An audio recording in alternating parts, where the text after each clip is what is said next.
खुलुमबाय गोजोन फुंबिलिनि गासिबो बड'लेण्ड बुब्लिनि अनसायगिरिफोरखौ बरायग्रोबाय। दिनै 22 मार्च शुक्रबारनि फान्जामुथिखौ फरायथिनो लादों आं खिलिखां ब्रह्मआ। फान्जामुथिनि गिबियाव दं मेष राशि। साननाय हनायफ्रा फेलें थांनो हागौ, गोसोआ जोबोरैनो दुखु मोनखांगोन। वृष राशि। लामा दावबायनायाव खैफोद फैनो हागौ, सांग्रां जाना थानाया गाहाम जागोन। मिथुन राशि। माबा मोनसे खामानि मावनो लानायाव साहसनि गोनांथि जानो हागौ, गुबुननि हेफाजाब लानायनि गोनांथि जानो हागौ। कर्कट राशि। आखायाव रांखावरि जामलांनो हागौ, गिदिर जेंनायाव गोग्लैनो गोनां जागोन। सिंह राशि। गोनांथार खामानि मावनो लानायाव हेंथा फैनो हागौ, खामानिफ्रा आद्रा जाना थागोन। कन्या राशि।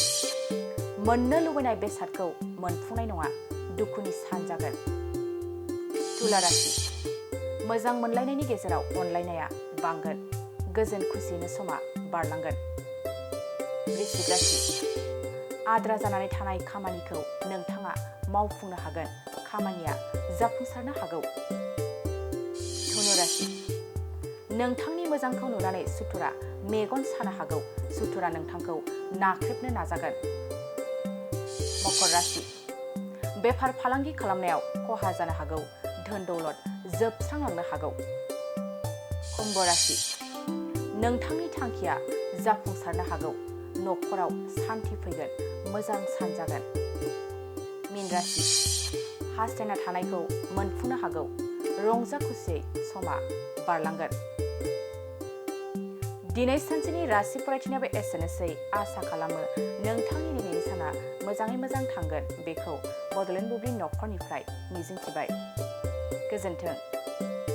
बिखुं सानाय, हान्थु सानाय, फाफ्लियाव सानाय, साइटिका आर्थराइटिस नार्भजों सोमोन्दो गोनां बेराम जानायफोरनि थाखाय मोनसे मोजां खौरां।